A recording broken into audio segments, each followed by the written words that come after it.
Hello दोस्तों, मैं doctor PP Singh. आज फिर मैं आ गया हूं आप लोगों के सामने एक नए वीडियो को लेकर। तो चलिए आज के वीडियो में हम लोग शुरू करते हैं आंखों से संबंधित समस्या के बारे में। तो अभी के समय में देखा जा रहा है कि सबसे ज़्यादा आई फ्लू के केसेज आ रहे हैं। तो आई फ्लू में होता क्या है? ये एक कंजक्टिवाइटिस है जिसमें आँख के म्यूकस मेम्ब्रेन में इन्फ्लामेशन हो जाती है। तो इन्फ्लामेशन ऐसा चीज़ है, इन्फ्लामेशन शब्द का मतलब होता है कि इसमें 5 साइंस होते हैं। स्वेलिंग होता है इसमें पेन होता है, रेडनेस होता है, बर्निंग होता है और हॉटनेस होता है। तो इस तरह से 5 तरह के सिम्टम अगर मिलते हैं तो इस चीज़ को हम लोग इन्फ्लामेशन मेडिकल टर्म में बोला जाता है। तो खैर, इन्फ्लामेशन जब आँखों में होती है तो देखा जाता है क्या कि आँख लाल हो जाता है, आँख से पानी आता है, आँख में दर्द होता है। तो इन सभी समस्याओं के लिए आजकल सबसे ज़्यादा पेशेंट्स आ रहे हैं। तो हमने सोचा कि क्यों ना एक वीडियो इस पर बनाया जाए। तो चलिए हम लोग इस वीडियो में शुरू करते हैं। और होम्योपैथ से ये बीमारी बहुत आसानी से हम लोग ठीक कर सकते हैं। तो हम लोग अब सबसे पहले शुरू करते हैं। आप लोग वीडियो को पूरा देखिए, पूरा देखिएगा तो समझ में आएगा कि हम आँख के बीमारी का होम्योपैथ दवा से कैसे आसानी से इलाज कर सकते हैं। तो चलिए दोस्तों, सबसे पहले इसमें सबसे ज़्यादा काम आने वाली हमारी दवा है एकोनाइट, पल्सेटला, यूफ्रेसिया, एलियम सीपा। इस तरह से है, कई एक दवाएं हैं, लेकिन सबसे ज़्यादा हम लोग इस्तेमाल करेंगे इसमें यूफ्रेसिया का। यूफ्रेसिया 30 या 200 में पोटेंसी में हम लोग खाने के लिए देंगे दवा। पेशेंट को हर 2-2 घंटे पर अगर दिया जाए, जिसको कि कंजक्टिवाइटिस या आई फ्लू है, तो बहुत आसानी से ठीक हो जाता है। हर 2-2 घंटे पर यूफ्रेसिया दीजिए। और यूफ्रेसिया का लोशन आँख में डालने के लिए भी दिया जा सकता है। जैसे 30 ml डिस्टिल्ड वाटर में 5 से 10 बूंद के बीच में 6-7 बूंद डाल दीजिए और उसको अच्छे से मिक्स करके दोनों आँख में 2-2 बूंद करके सुबह दोपहर शाम 3 टाइम अगर डाला जाए तो आसानी से उस पेशेंट की कंजक्टिवाइटिस ठीक हो सकती है। हालांकि इन्फ्लामेशन के नाम पर तो होम्योपैथ में बहुत सारी दवाएं हैं, बहुत सारे रीजन्स हैं और बहुत सारे सिम्टम्स हैं, उस हिसाब से इलाज होता है। तो चलिए आज हम लोग इसी पर शुरू करते हैं। सबसे पहले आता है कि विथ बर्निंग। अगर आँखों में बर्निंग के वजह से है, आँखों में बर्निंग हो रही हो इन्फ्लामेशन के साथ में, तो उसके कई एक कारण हो सकते हैं। सबसे पहले है कि आँख बहुत ज़्यादा सेंसिटिव हो, बहुत ज़्यादा सेंसिटिव रहेगा और आँख में दर्द हुआ रहेगा, तो उसके लिए हम लोग एकोनाइट देते हैं।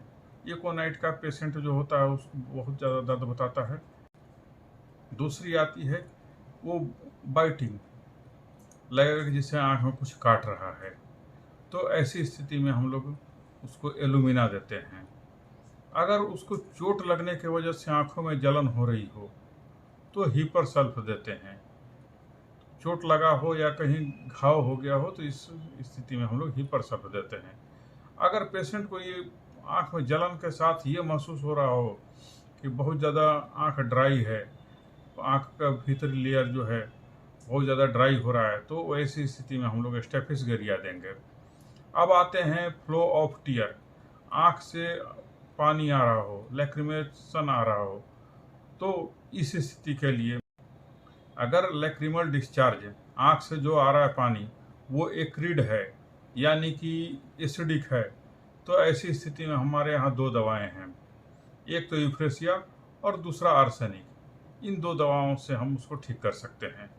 इसके बाद आती है अगर लैक्रिमल डिस्चार्ज एक्रिड नहीं हो, यानी पानी बह रहा है लेकिन वो एसिडिक नहीं है, तो ऐसी स्थिति में स्टेफिसगेरिया और पल्सेटला और एलियम सीपा, ये 3 दवा है। इसके बाद आता है विथ डिस्चार्ज।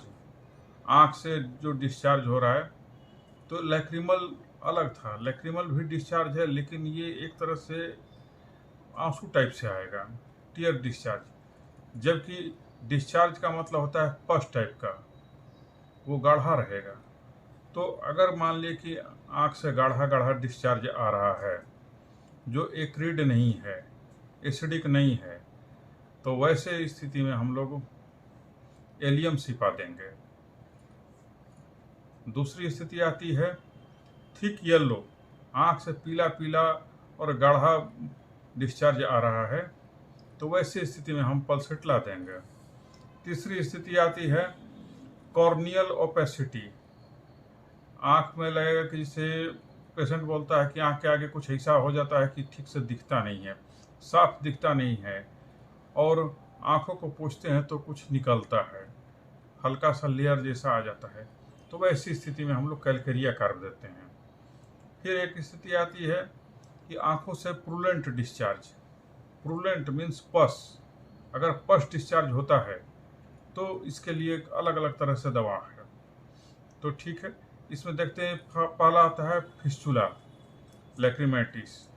इसका मतलब ये फिस्टुला लैक्रिमेटिस वो चीज़ है, हमने देखा है कुछ पेशेंट्स को जो आँखों में एक अलग से, जैसे हम बताते हैं कि इस जगह से नहीं होकर इधर हम देखे हैं, तो हमारे पास 2-3 केस आया था, उसमें यहाँ पर एक छेद था और यहाँ से बराबर गढ़ा गढ़ा डिस्चार्ज निकल रहा था। वैसी स्थिति के लिए हमारे यहाँ नेट्रम सिलिकेटा एक दवा आती है, वो है। वैसी स्थिति में हम नेट्रम सिलिकेटा देते हैं। फिर एक है कि एग्लूटिनेशन इन मॉर्निंग। सुबह सोकर जगता है पेशेंट तो कहता है आँख सटा हुआ रहता है, तो आँख खुलता नहीं है उसका। आँख सुबह जगने के टाइम सटा हुआ रहता है, तो वो धीरे धीरे आँख से ऊपर से खिंची हटाता है या गर्म पानी से करके आँख से खिंची हटाया जाता है। तो वैसी स्थिति में हम लोग उसको एलुमिना देते हैं। फिर एक स्थिति आती है रिमूव्ड बाय विंकिंग।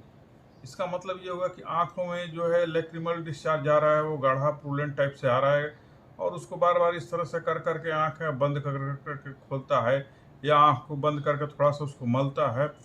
तो वैसी स्थिति के में, और ये स्टिकी होता है, ये आँख लगता है कि सट जा रहा है, तो आँख को खोल के वो हाथ से उसको मलता है। तो वैसी स्थिति में हम लोग यूफ्रेसिया देते हैं। इसके बाद एक और आता है लिड्स स्वेलन। आँख का जो आईलिड है उसमें सूजन हो जाता है और उसमें पस हो जाता है। तो वैसे स्थिति में हम लोग अर्जेंटम नाइट्रिकम देंगे। अर्जेंटम नाइट्रिकम से वैसा चीज़ ठीक हो जाता है। पोरिंग आउट ऑन ओपनिंग आई, मतलब कि आँख जब भी खोलता है तो उसमें से कुछ कुछ किच्ची टाइप से कुछ भीतर से डिस्चार्ज बाहर आ जाता है, और उसके लिए जब जब वो आँख बंद है फिर जब खोलेगा तब थोड़ा सा आ जाता है। तो ऐसी स्थिति के लिए हमारे पास मर्कसोल और रस्टेक्स ये 2 दवा है। तो आई होप आप लोगों को आँख के बहुत सारे डिस्चार्ज और कंजक्टिवाइटिस के दवाओं के बारे में क्लियर हो गया होगा। इसके बाद भी अगर कोई शंका रहे आप हमें कमेंट करके पूछ सकते हैं। कमेंट करके बताइएगा तो हम जो भी दवा उचित होगा वो बता देंगे।